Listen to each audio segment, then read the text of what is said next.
remember when I couldn't level up. I was trying, but I couldn't level up. It was rough. Start feeling like I had enough. Then I Welcome, everybody, to the Thoughts of an Empath podcast. This is your host, Steve Saint-vil, and as usual, it's a blessing and an honor to be here with y'all today, man. For real. First and foremost, gotta show love to God. Gotta show love to God, because God has been working overtime. And if you ain't seeing God working, I need you to get tapped in, because he has most definitely been working. Next, gotta show love to the album of the episode, Burna Boy, Twice as Tall.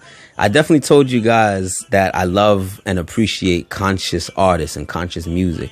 And listening to Burna Boy's album has shown me how conscious of an artist he is, and I just appreciate his work so much more. And the flow is fire. So definitely go check out his work. You will most definitely not be disappointed. Next, want to do some quick promo before we get into the episode. Just in case you guys aren't following Thoughts of an Empath on Instagram, we have a brand new page at Empath Nonprofit. Again, that new page is Empath Nonprofit. This is where you'll be able to see everything that we got going on that's related to Thoughts of an Empath, the different brands that we're developing, things that are coming out, whether it be open lounge, book club, a new podcast episode. This is how you'll be able to keep up with us. And we also have a link tree that's available on the Instagram page where you'll be able to get easy access to these things that we got going on. So definitely go support us on the social media pages. And if you would like to support me personally, or just kind of tap in with me on a personal level, you can follow my personal Instagram at globally_Steve on Instagram. Again, globally_Steve. And I also have a link tree as well at globally Steve, where you can, tap in with some of the things that I'm doing outside of Thoughts of an Empath. So I definitely love and appreciate you guys in advance for the support. No recap today. I know it's been months since the last episode, but no recap. All I really got to say is life is grand. Life is grand. So without further ado, we're going to get into the episode. Steve's Hierarchy of Needs. Now, the premise of this episode is to explain different cultures that I personally have continuously sought out to develop within myself, and cultures that I seek to inspire others to develop within themselves. And these cultures allow us to live full lives of purpose, not just in our eyes, but in the eyes of God and in the eyes of the people. Now, this hierarchy is in order of development, not importance, because all of these cultures are pretty much equally important. However, this is the order which I believe we should develop them in order to make the most of what we are trying to accomplish. And those cultures are spiritual awareness and, being in tune with your intuition, exploring your passion and your creativity and how you serve using these, your emotional and physical awareness, fun, and living in your truth. So we're not going to waste no time. We're going to get right into the good stuff. The first culture I believe we should develop is the spiritual awareness and, again, that intuition. Now, it's no secret that humans are deeply spiritual creatures by nature.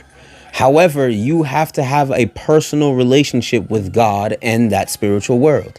And it goes deeper than just believing in God or, being religiously involved. It involves being in tune with your spirit so that you understand what decisions and what environments serve you. It involves being open to receive guidance through non-tangible means, which now allows you to create a unique language between you and God. So for me, in my life, one of the most common ways that God speaks to us is through our intuition, that gut feeling that just kind of tells us this just feels right, or something feels off. That intuition is very important for you to understand. Next, for me, this is a little bit more personal to me, is numbers. Numbers play a huge role in the language that I have with God. Whenever I'm thinking about something and I happen to see specific numbers, I already know that there is a message or a guidance that I should be receiving based on whatever it is that I was thinking about. In addition to that, I also pay attention to subtle coincidences throughout my day. And I always recognize that I may be thinking about something, just reflecting on something, and then something very subtle will happen. For example, like the traffic light turning yellow. The timing of that traffic light turning yellow in relation to whatever I was thinking about tells me, yo, Steve, slow down with this. You're getting to a point where you need to stop and reflect. So don't try to beat the clock. On same thing on the flip side, there are times when the light will turn yellow and I'm like right underneath it and I'm thinking about something, but that tells me, yo, Steve, have a sense of urgency with what you're doing. Because if you lollygag and you stop, not only can you obstruct traffic because you're probably going to be in the middle of an intersection, but you're going to be held behind. So again, that's just small, subtle ways that God speaks to me. And another thing I want to let you know is it's important to know how God doesn't speak to you. For me, God don't typically speak to me in my dreams. I may have lucid, vivid dreams. There's not usually a message that needs to be learned in my dreams. So again, it's important to understand that language so you confidently know when God is talking to you and when he's not. Now, the next culture we need to develop is exploring passion and creativity, but then how we serve using these things. Now, again, it's no secret. Humans are deeply creative individuals. We are deeply creative creatures by nature. Music, art, language, storytelling, style. We have this unlimited capacity and power to create, which is essentially turning something spiritual, taking something spiritual and bringing it into the physical through a specific medium. Now, creativity drives innovation throughout time, and it's beautiful to see. Like if you've ever seen the movie Soul, there's a part in the film where they're talking about the zone, where it's just that space where you just feel like filled, and it's just like, yo, that's that creativity. That's that passion within us that we need to explore. However, I'm going to challenge you to take that relationship with yourself even deeper and ask yourself, how can I serve using this creativity, using this passion? How can humanity now benefit from my creation? In my personal life, I'm proud that I've embraced my creativity, and I'm actively developing multiple projects. I'm currently writing an anime. I started writing a short story. It's a love story, just to give you guys a little insight. I started writing out the idea for a movie. I have an idea for a children's book. I started working on a personal music project. Well, that's long overdue. That's long overdue. Every now and then I'll play some soca music in the morning. That's like a little tagline, a little segment that I do, where I just either play some soca music with a positive message, or I'll start mixing the music myself and bring out the DJ controller. I have a clothing line that I'm going to be dropping soon. I have a photography page that I post to whenever I go about my travels. So it's clearly I'm expressing and exploring my creativity. However, in each medium, I'm very intentional about the message that I'm spreading. For example, my clothing line, Dangerously Vulnerable. This is a way of life that I've now encountered and I want to expose the rest of the world to. And this is reflected in the designs that I put out. Quick note, if you pull up on the Globally Steve link tree, you'll actually see the link to the Dangerously Vulnerable page, and you can see some of the designs and even put in some orders if you would like. Thank you in advance. Now, the next culture that we must develop is emotional and physical awareness. Emotional awareness is essentially emotional intelligence. And that's just an understanding of how emotions work and having a sense of empathy. You know, However, there are tons of resources online on emotional intelligence and all that stuff. So I'm not going to go deep into that. You can do your own due diligence and really get some knowledge. Next, we must also develop physical awareness. And this is an understanding of how emotions show in people. Facial expressions, body language, tone. It requires paying attention to subtle indicators that give you an educated guess as to what someone is feeling in the current moment. Now, for me, this is something that I feel like I was born with. And I half jokingly say that I was born with the curse of empathy. And I saw it as a curse in my younger years because it was very easy for me to understand where people were coming from. However, when people would now do me wrong, I would be able to see okay, I get why you felt like this was okay to do, but did you have to do it to me? Kind of thing. Like, that was always a question in my head. And it was like, it caused a lot of confusion because I never held malice in my heart. It was like, okay, I can see where you're coming from with this. But it constantly made me question myself, like, yo, why don't I hate the people that have did me wrong? And I look at the rest of the world and everybody seems to hate the things that have done them wrong. And they seem to be just living an easier life. So it caused a lot of confusion for me. Like, yo, I don't want to care this much. I don't want to be this understanding. However, it wasn't until I got older that I recognized the people who I thought were living a carefree, easy life by just hating the things that did them wrong, that they didn't like. They were actually the most miserable. And I came to understand the strength it took to have grace in my heart. The strength it took to have love in my heart, even after people have done me wrong. Now, the next culture that we most definitely need to develop, I'm very serious about this. Fun. We need to learn how to have fun and not just do what's cool. Because truth be told, fun is defined by you.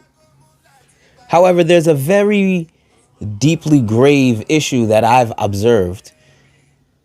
And it's that we've become a society that does what's cool or what's trendy.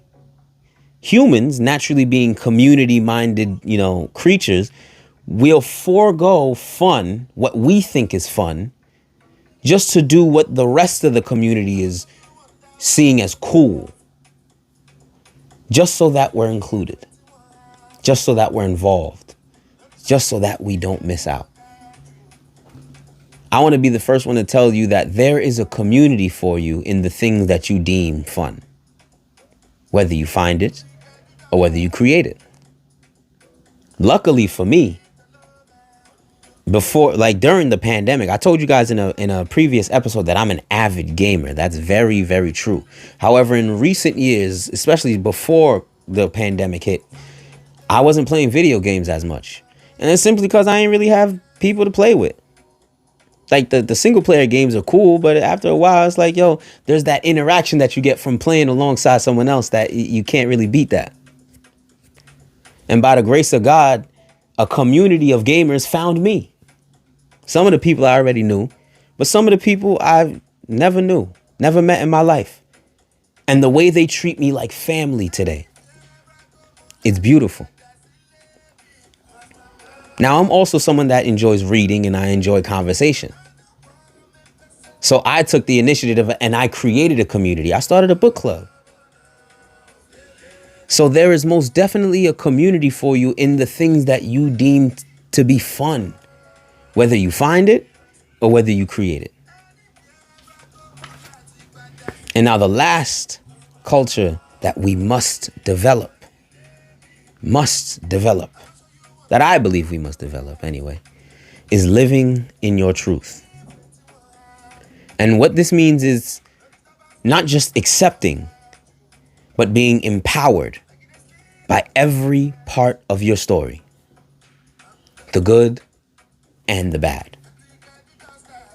What this does is it allows you to be viewed as authentic in the eyes of God, yourself, and the people, because you're taking your light and your dark and you are living in them simultaneously to be the creature that is you.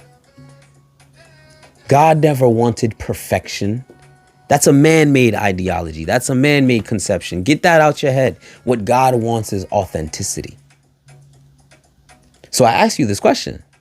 Is the person that you show to the world who you truly are?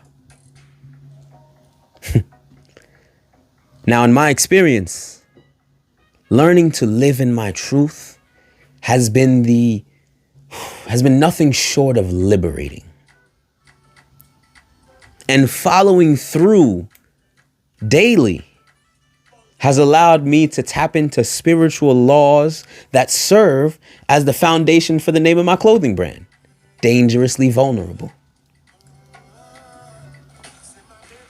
So as I move into my closing, first and foremost, I just want to say thank you guys for spending this time with me, for real. I appreciate you and I love you for spending the time with me.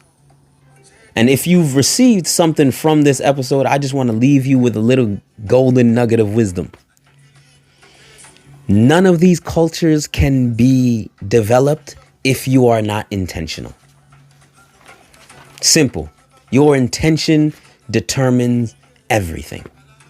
If you are not intentional about developing a spiritual awareness and being in tune with your intuition, you'll never know when God is talking to you. The ego, the lower self, the enemy, the devil, it comes by many names. That entity may be speaking to you and you'll get confused as to whether that's God or not because you don't have a real relationship. If you're not intentional about exploring your passions and your creativities, you won't ever know the extent of your imagination. And that's something that is limitless, literally.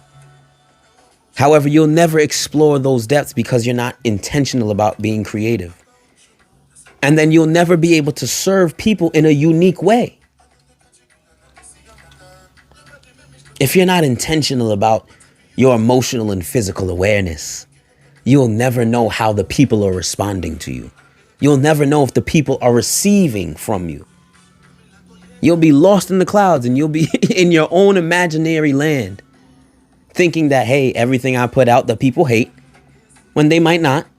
And or everything you put out, the people love, when they may not.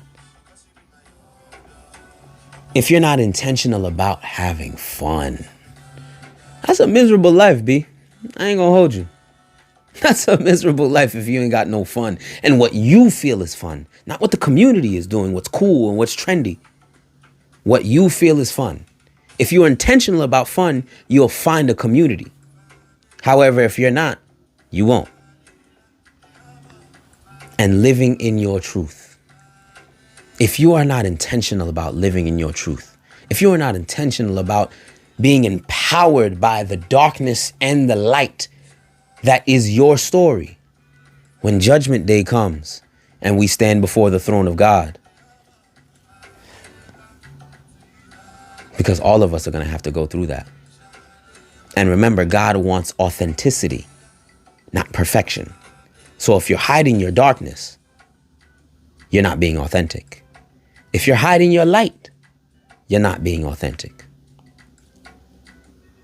And I know for me, I want the people to be authentic so that we can all have a blast in heaven. For real. And with that, I just want to say thank you guys for watching this episode. If you've enjoyed it, definitely comment your opinions, your thoughts. Like the page, share it with someone that might enjoy the message.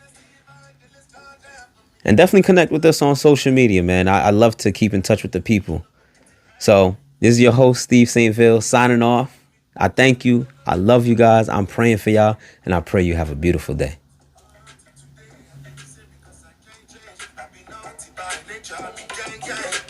She said she liked it with my chain bling. I begin, so me and you know be the same thing. Now be me, that got to do, I'm not the play.